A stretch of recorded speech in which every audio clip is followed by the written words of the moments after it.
Welcome to Passionate World Talk Radio. Educate, enlighten, entertain. Hello, everybody. I have a disclaimer. Any information discussed in this interview may not be the views of the station or host. Please discuss any information or advice with your primary care physician. This is Betsy Wurzel, your host of Chatting with Betsy on Passionate World Talk Radio, where our mantra is to educate, enlighten, and entertain. Folks, you're always going to want to listen to my shows. If I have to toot my own horn, you're going to want to listen to my guest today. I love doing what I do because I get to meet phenomenal people such as my guest today. My guest today is Ann Papayotti, who is author of The Gift of Shift. That's Shift, folks, S-H-I-F-T.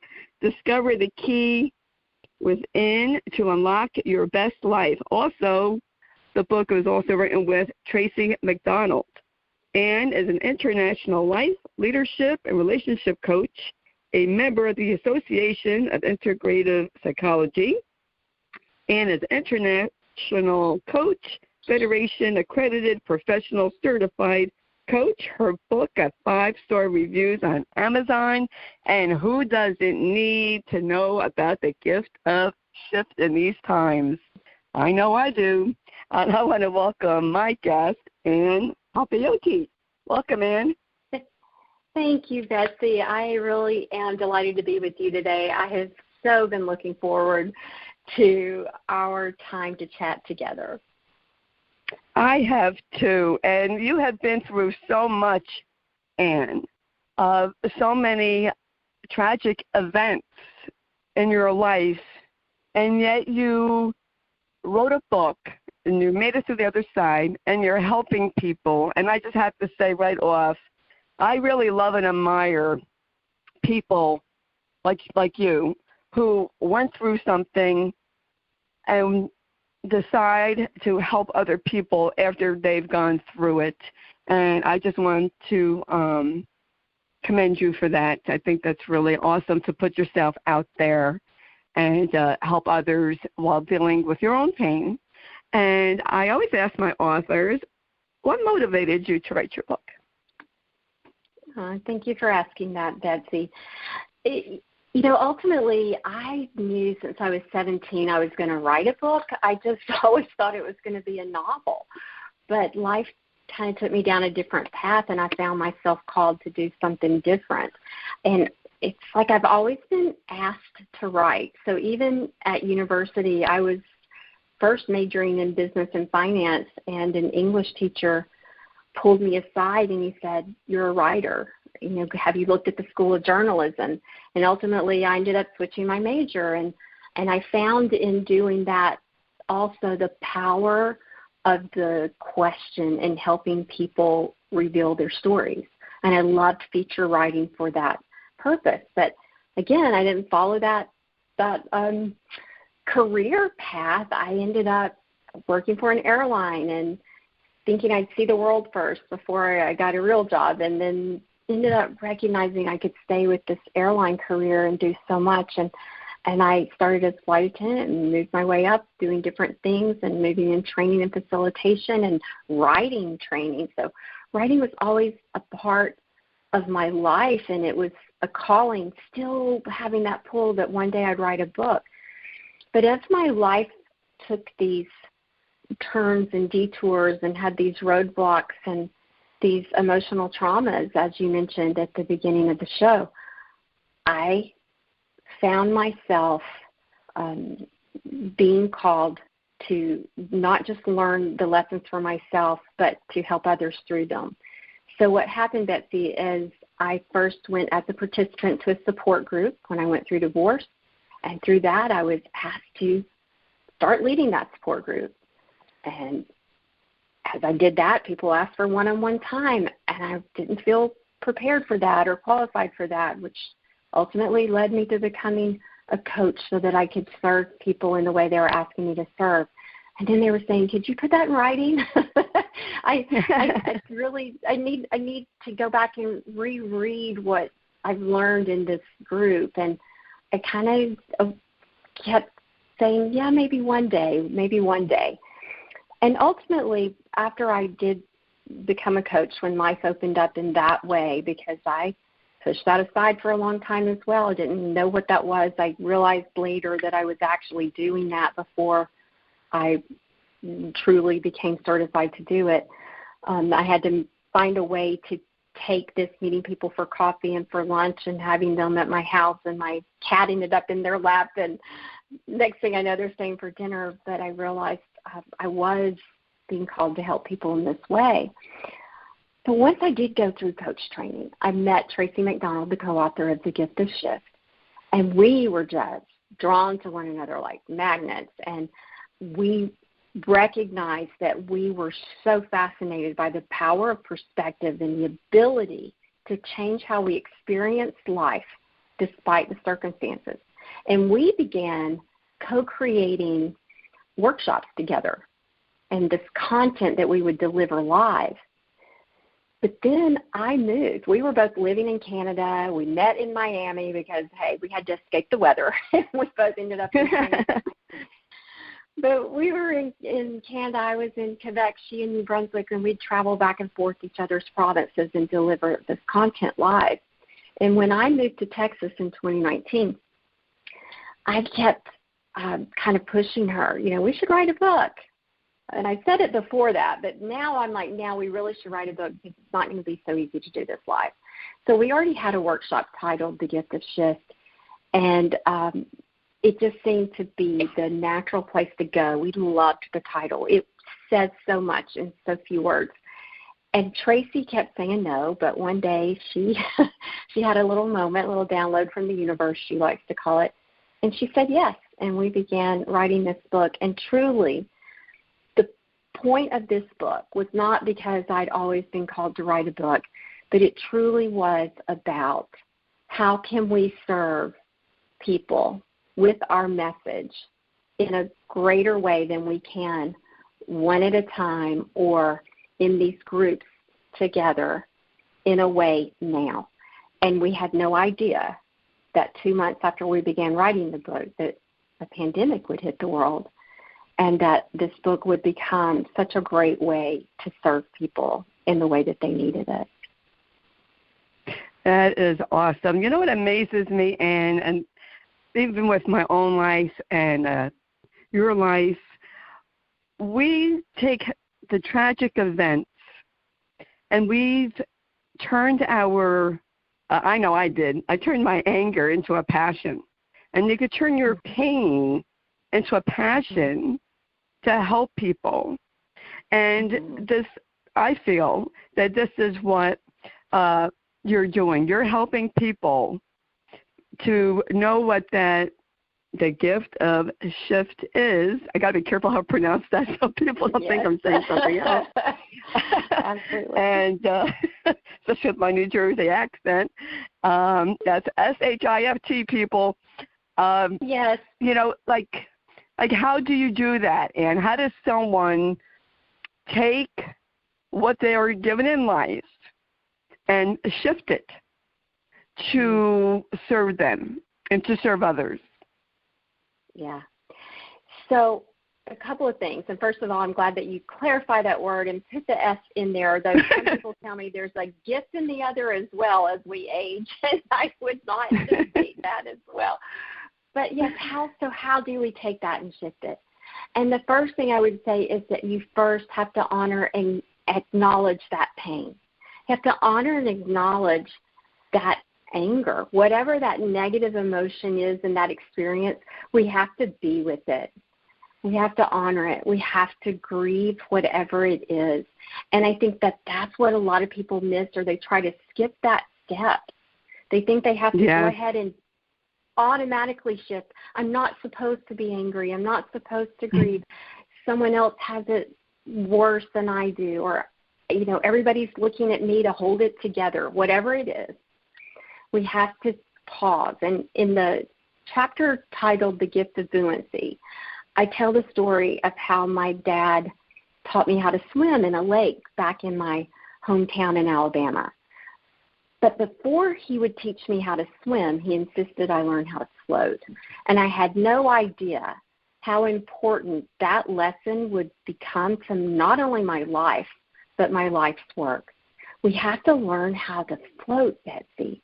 And this is what people miss. They start swimming, and they just keep swimming, and they just keep going, and they go until they're exhausted, and then they sink. They sink in the overwhelm of whatever they're experiencing, and they get pulled under, and they get stuck in that murky, muddy bottom of the lake that I hated touching.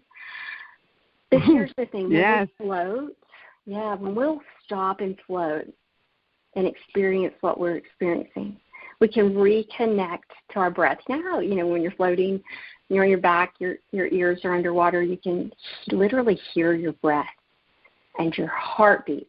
And you get a whole new perspective because you see the entire sky up above you. And you really reconnect and you rejuvenate. And then you can choose which direction you need to swim next with a newfound energy and purpose.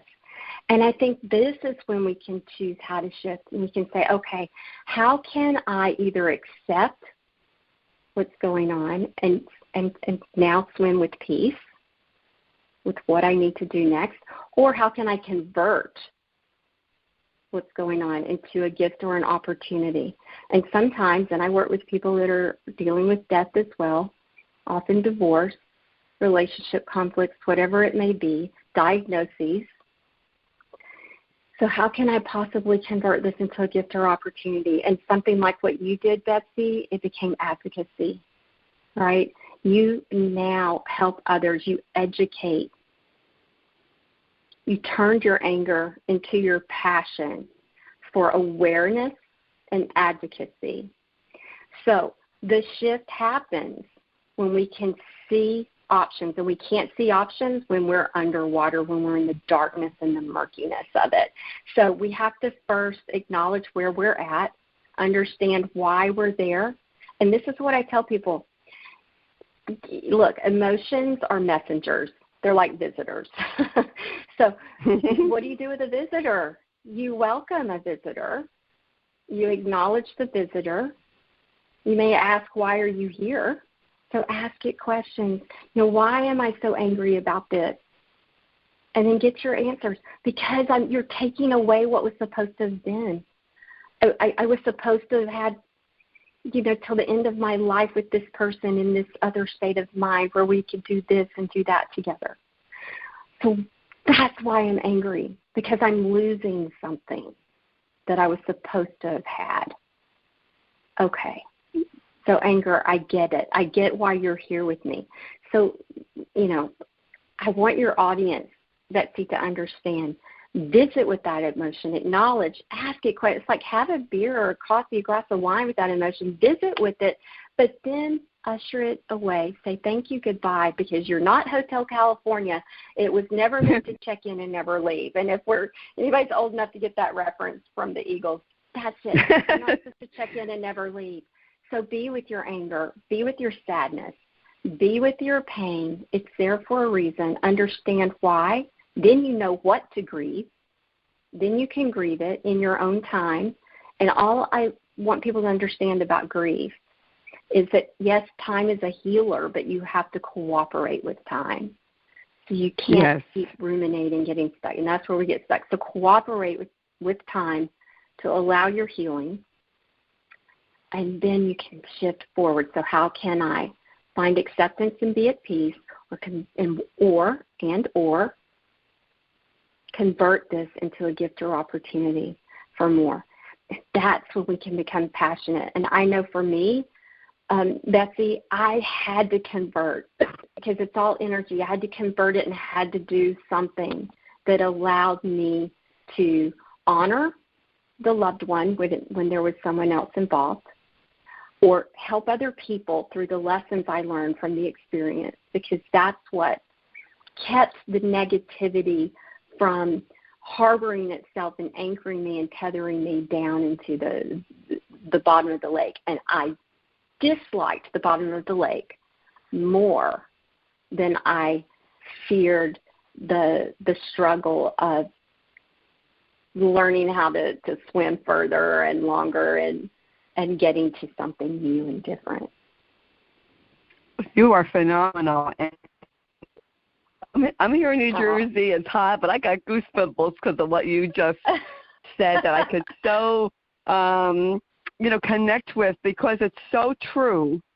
And I can, testify to that. People, they do. They're just swimming away from their feelings. They stuff down their feelings. And I know I was taught, I grew up in the 60s, you don't talk about it. My mother didn't show, my father, other than anger, but, you didn't talk about how you felt because nobody really cared at that time. You have to sit with your pain. You have to sit with it and deal with it to move forward. And I'm in a lot of support groups, and I do have a support group of my own, and people think, and I should be over my grief by now. I should be over this. No, you don't get over losing someone. You don't ever get over that. You get through it, and that it's okay you're going to still love and miss your loved one. And I will always love and miss my husband till the day I die, and you can honor their life. And this is what people, I think they missed the boat, Anne. I can't talk about my loved one. Yes, you can. You don't need anyone's permission. Right. I do. I'll tell you what. Yeah. I have a birthday cake for Matt. My husband's name is Matt. We get a birthday cake. We sing him happy birthday, and we honor his life. He was here. People think, I can't talk about them anymore, or, sometimes I think in caregiving groups, it's a contest of who has it worse. There's no contest, folks. It's no contest, and we have to deal with our feelings of exactly what you said. You were so full of golden nuggets. I just want to hug you through the airwaves. Well, hugs right back. And I love that you honor Matt's birthday in that way. It is such a beautiful thing when we can move from grief to gratitude that we had them in our lives. What a beautiful way to show true love, right? That is true love. I have people call these dates on the calendar, because the dates on the calendar, the anniversaries are like punctuation marks on our memories, right? So it can either be a punctuation mark of misery, of suffering, or it can be, and sometimes, there will be a little cry. I lost my firstborn son, passed away in infancy. And I'm sorry. Thank you. On his birthday every year, I'm excited because that was a happy day for me. So May 26th every year, I'm excited, and I go and I buy something for someone else who's living, because I can't buy it for him, but I honor him by doing something for someone else. And it brings me so much joy. I could just go lock myself in a room and cry that I don't have my son to shop for, but I do something different. That's choice. And I find that so many of us give away our power of choice. It's like we forget we have it.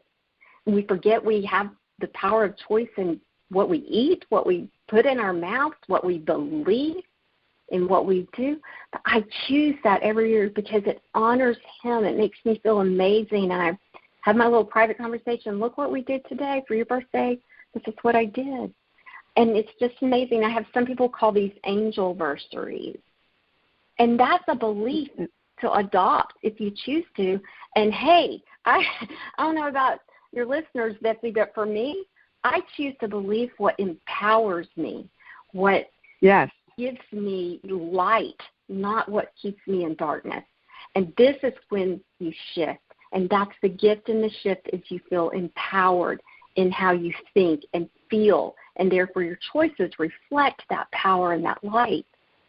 So shifting is a choice, but I find that it happens when we're ready to feel different, when we're ready, and then the opportunities sort of cross paths at the same time, And that's why nobody's journey is the same. It's not a time competition either. I should by now. No, stop that.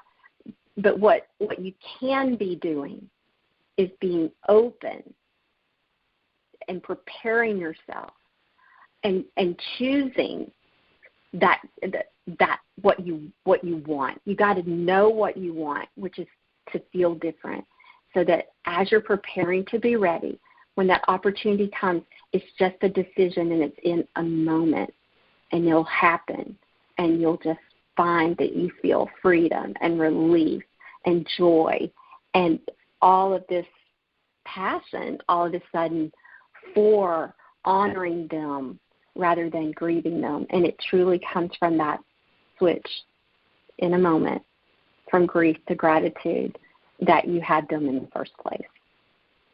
Yes, that is beautiful. I encourage people and to do the same, honor your loved one by doing something for someone else.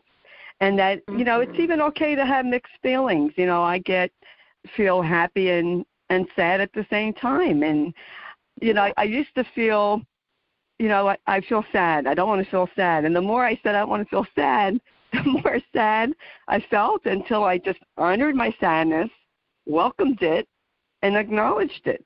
And then I didn't feel sad, which might sound a little cuckoo to some people, but when you run from your feelings, it's going to come back and bite you in your rear end. It's going to come out. Absolutely. Yeah.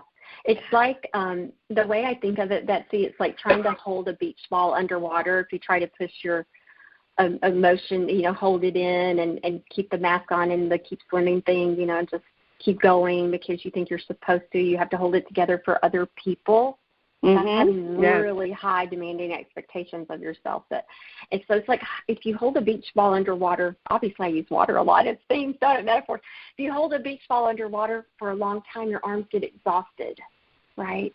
And then all of a sudden that beach ball is going to pop up unexpectedly, and God knows where it's going to land or whom it's going to hit. That's what happens when we try to deny our emotions and hold them in. They're going to pop up somehow, somewhere, and at the wrong time, usually, wrong place, wrong people. So yes, it's better. Yeah. So feel it. So true. Like you're saying. Mm-hmm. Yes. I had a point midway through Matt's Alzheimer's journey. I thought I had to be the superwoman, and I was working, caregiving.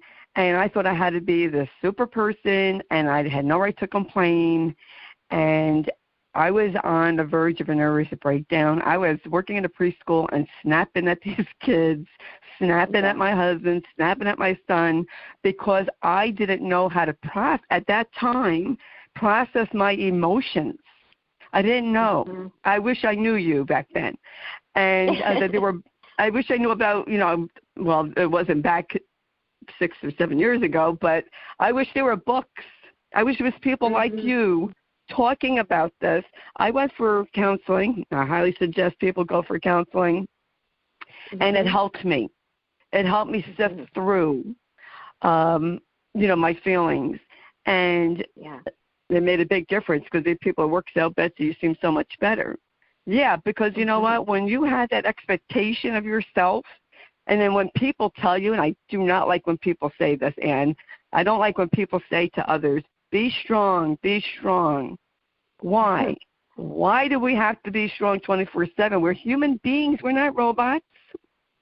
And we have feelings. We have emotions. We need to accept our emotions and our feelings. And I just, I get to a point, I might even sound redundant, but you know what? I'm so passionate about what you said and about your book and the work that you do, because it's so important.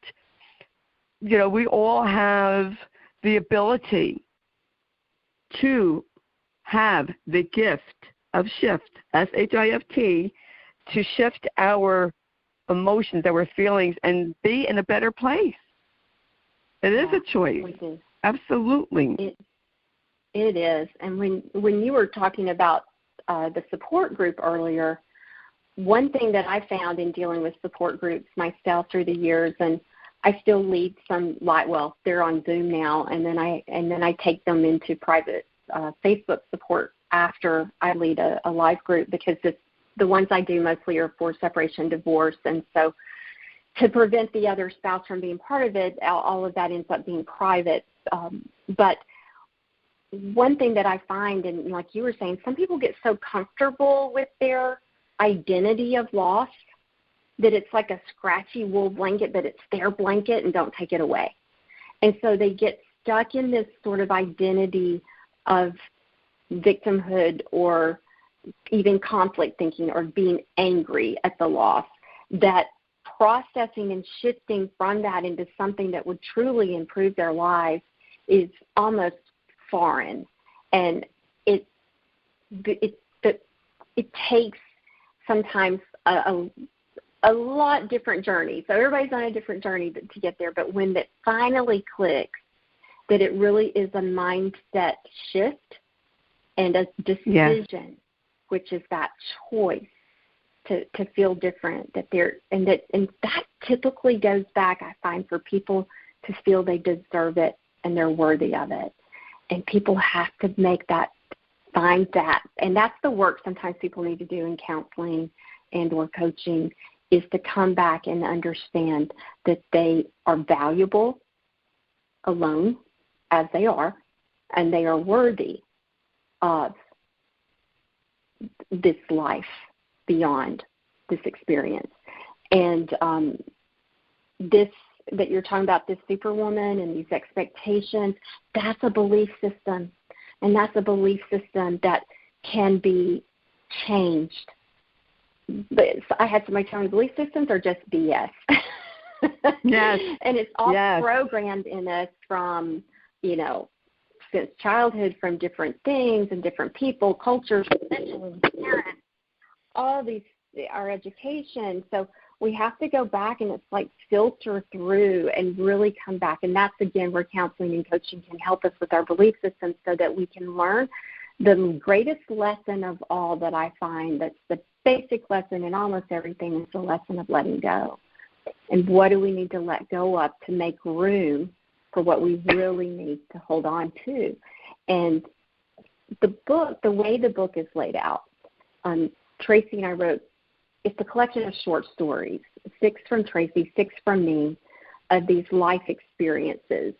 And the idea of the short story is we had so many clients tell us that they gravitate to these self-help books, but then they would find them overwhelming, that they'd start them and stop them, that they would never quite finish them, and they wouldn't understand how to apply them to their lives.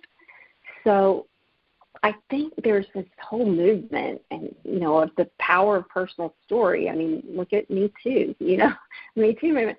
Somebody shared their story. Somebody raised their hand and said, Me Too, that's my story. That's my story.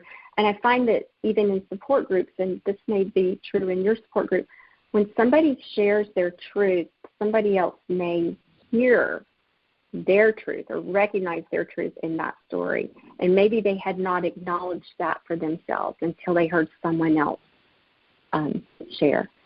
And so true. So what Tracey and I did, right, we shared personal stories and to show how we went from maybe powerless, sort of negative ways of thinking, therefore feeling, therefore how we were showing up in a certain circumstance, and then how we shifted into a more powerful way of thinking, feeling, and being. And these are all common things in life. We've all been betrayed at some point in life by someone or something. We've all had to hold on to hope. We've all had to find courage. We've all had to deal with that inner critical voice. We've all had to choose to say I do to ourselves over someone else at some point, or get stuck in frustration and anger over in a relationship. So, and we've all had to choose forgiveness or not, get stuck in a state of unforgiveness, harboring that in our lives. So these common themes of life, and then after each short story, there are 5 coaching questions for the reader to then float, if you will, to reflect on how this theme has played out in their life. And the goal is for them to say, you know what, yeah, I've been through that. And this is what it is about me that got me through that. And how can I use that to help me through what I'm going through now? What strength was it? What character trait?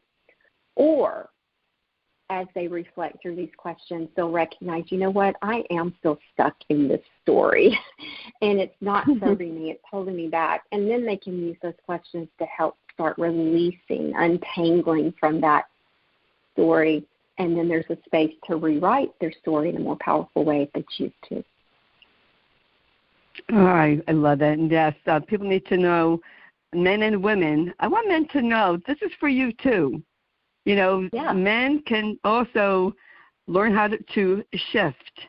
It's it's so for all genders, non-genders, whatever you are, it could all benefit. I love that you said it was a mindset earlier, and because this is what I tell people in my support group, it's a mindset. You're going to get through this journey, and you're going to make it through the other side, and you know, I was determined when I got to a certain a low point. I was determined I can't let this disease defeat me. I can't let it destroy me. I'm going to kick its butt. And how do I kick its butt? I'm going to warn people about this disease. I'm going to live life. I'm going to take Matt out as much as I can, and we're going to enjoy life. And it is a determined mindset, you know, to turn your circumstances around as you can, or just a different attitude. I think the attitude plays a big part of, and maybe attitude, is attitude and mindset the same thing? I find it is. It's a big part. Attitude for me is, again, choice. It's part of belief, right? I can choose, and I'll say this, Betsy, sometimes I have to get up and choose again every day, right? Yes. Yes. You know, I got to get up and choose it again today, and that's why surrounding ourselves with things that help us maintain that attitude. I saw one of your pictures where your son, I believe, was wearing a T-shirt with, you know, it was out there, I do this and I help, you know, do that. And I'm like, yes, we got to have these mantras around us and remind us of our motivation. So our why is, our motivation is our why we do anything. So you got to stay connected to your motivation, or it's easy to just sink back down, because sometimes we think, why does it matter? And so for you, Betsy, doing this radio show, and you staying connected to your motivation because Matt mattered, and because his disease is not going to go without people learning from his experience, because that makes every day he suffered meaningful. If one person today listens and they get something that they can take forward and they share it with one more person, and it's that whole ripple effect. And every time you do this show, it just, it's like sending a postcard to Matt in heaven, right? It's like, hey, yes, yes, thank you. Yeah, it's like, and so it's keeping our motivation in front of us, and that attitude. Sure, you know, we have sucky days, we all do, but and our attitude can easily get pulled down into why bother, why try? But we got to get up and choose again. And that, yes. You know, things are cliche because there's truth in them. So your attitude determines your altitude. Absolutely. Oh, I like that. So, I like that. Your attitude. I'm going to write this down. Your attitude. Yeah, write that one down. Affects determines your altitude. Altitude, like how high you can go. So how our potential. Yeah. Our attitude determines our altitude, our potential. So, you know, we can, and that's a choice, but it starts with awareness. So nothing can change without first having awareness. So as soon as we're aware that we are thinking a certain way, and, you know, our thoughts are going to create how we feel. And then our feelings end up sort of driving our actions, so to speak, unless we intercept them first. So that's why we want to sit with our feelings before we act on them. Because usually if we act on negative feelings, it's not something that's going to give us the outcome that benefits us. So now I will say this, anger can be fuel to get something done. I mean, a lot of things happen from a place of conflict. It's not always productive, but I can tell you this, when I'm mad at my husband, I get a lot of laundry done. I mean, I go in there and I fold it and I shake it and I crease it like it's his face. But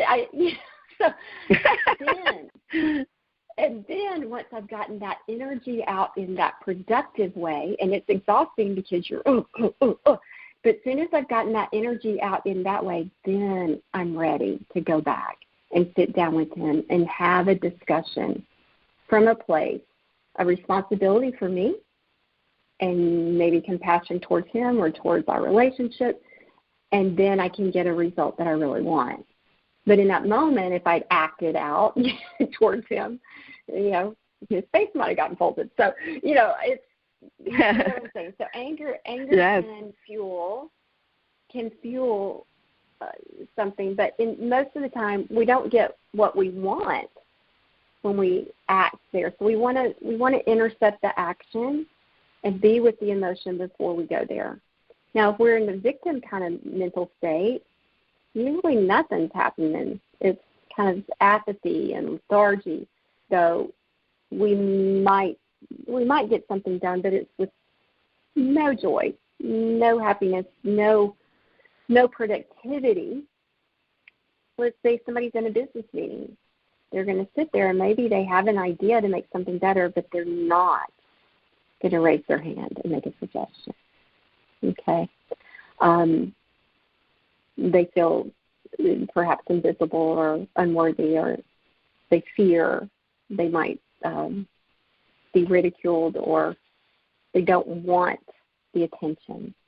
So victim and conflict energy just tend to hold us back and keep us down. So if we can just move up just a little bit and take responsibility for ourselves and say, I'm just going to let go of anything and anyone and any thought that's going to pull me back down into that place of victim or conflict, then I can show up in a cooperative way to create a win for myself, and whatever that looks like today. And that's just having an attitude of, I'm just going to choose. I'm just going to choose to do one thing today that allows me happiness or joy, whatever it is. We don't have to do a lot. Shift doesn't have to be huge. That's what I tell people. It doesn't have to be huge to arrive somewhere else. Again, I worked for an airline for a long time. And let's say, flight plans are done in degrees. If your flight path is to go from New Jersey to Miami, and it's off just by 2 degrees, maybe you'll end up in the Bahamas. It's not a bad place, right? But my point is you have to shift a little bit, and you end up somewhere very different. So I'm not asking anybody when I say shift your perspective to change how you experience life. You don't have to do some huge, Mother Teresa level style of forgiveness or something to change your life. You just have to let go, perhaps, of whatever is toxic for you. And that's a choice. I'm not going to let something pull me back under in the darkness of that lake and get my feet stuck in the muck and murky bottom. I'm going to keep my head above water today. That I'm going to do. Just keep my head above water. And you know what? I'm going to refuse to be pulled back down. That's a determination. And then you know what I'm going to do next? I did that for a few days, and that wasn't so bad. I like feeling the sun on my face. Now you know what I'm going to do? I'm going to swim to that first buoy. And you know what? That felt good. I'm going to get that buoy. I'm going to hold on to that for a little bit. I'm going to reflect some more. I'm going to float for a little bit, and I'm going to allow myself to reconnect. And now because I'm doing that, I can see even more options. And you know what? There's a canoe over here. That looks like a really good option. I'm going to swim over there tomorrow, and I'm going to get in the canoe. And then once I'm in that canoe, you know what? Now I've got even more options. I'm going to paddle over to that shore, and then I see even more options for me to start moving through and forward. That's that through. And when we say you'll get through it and not over it, that's what we mean. It's a journey. You've got to keep clearing your path forward.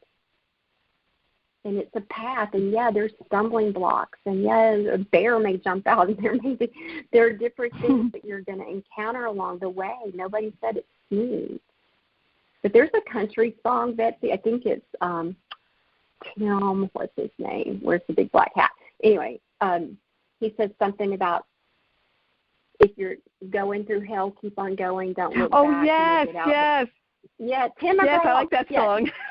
Yeah, don't look back. You may get out before the devil even knows you're there. So it's just, you got to go through it to get to that other side. And that's why people like you and me who've been through something ahead of someone who's coming behind us, dealing with caretaking, dealing with a loved one with Alzheimer's, dealing with the loss of a child, dealing with divorce or an abusive marriage. And I've got a whole laundry list, people. Some of them are in the book. But when there's someone who's been on the path ahead of you, we can turn around and we're shining a flashlight on your path to try to make it easier for you. You have to be willing. That's all. Just willing to follow. Yes, how true. Oh, Ann, I love talking to you. You are phenomenal. I just love, first time I ever talked to Ann, and I love her, okay? Just love what you had to say. I never talked to Ann before. And where can people go, Ann, to buy your book and to take your courses, your coaching? Well, you can. The book, The Gift of Shift, is available from all major online booksellers like Amazon, Barnes & Noble, or if you want to support your local bookstore, they can order it from their Ingram Sparks catalog, and Tracey and I greatly appreciate it. And we'd love for you to leave us a review if you believe it could help you or help somebody else. And then you can go to my website, skyviewcoaching.com, and check out my coaching services and courses and all of that nature. And I'd love people just reach out and connect with me through email as well or on social media. I've got Skyview Coaching on Facebook, and then you can find me as Ann Papiotti on LinkedIn and Instagram and Twitter and all those lovely places. And Betsy, it's just been a pleasure. Thank you for having me on your show.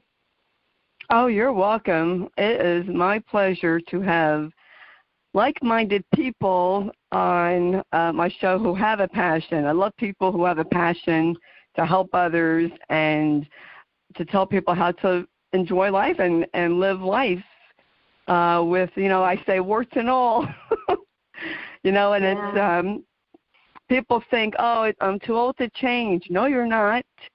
I stepped into my power at the age of 60. I'm 64. I'm proud that I'm 64. God let me live this long and hopefully a much longer time. And you know what? I have to say that meeting so many phenomenal guests on my show this year has been like inner healing from so many guests, and you're one of them, that I'm the best now. I feel the best now that I have ever felt in my life.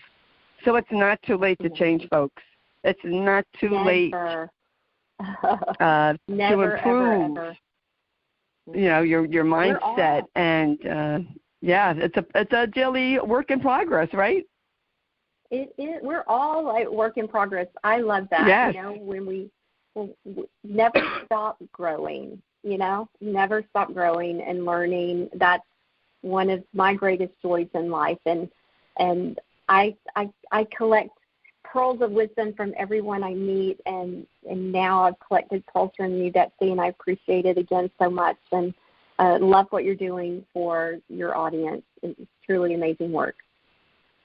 Oh, thank you. Thank you so much for your kind words. I appreciate it. Love having you on. Folks, I would definitely go and order this book, Ann Papiotti with Tracey MacDonald, author of The Gift of Shift. Discover the key within to unlock your best life. And I also would go on to the website. The information will be in the blog, so please read the blog. Jeannie White, who is station manager, writes the blog. Thank you, Jeannie, produces the show. So if you want to get in contact with Ann, please read the blog because the information will be in there. And I want to thank Lillian Caldwell, who's CEO of Passion World, who makes this all possible. I want to thank you, the listeners. Please share the show to help other people. Appreciate you listening. Please subscribe. It's free. Wherever you hear your favorite podcast, I'm on Spotify, Spreaker, Apple, just to name a few.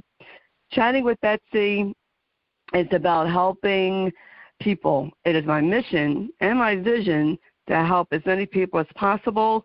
So please share the show because I have phenomenal guests, just like Ann that was on today, Ann Papiotti, and my guests are phenomenal. They have something to offer to help you. I know they've helped me, and I feel if it helps me, it's going to help somebody else. And I'm blessed. I'm blessed to be a host of Passion World Talk Radio, and I can't thank Lillian Caldwell and Jeannie White enough. And I am very grateful to be doing what I'm doing, and I just want to thank everyone.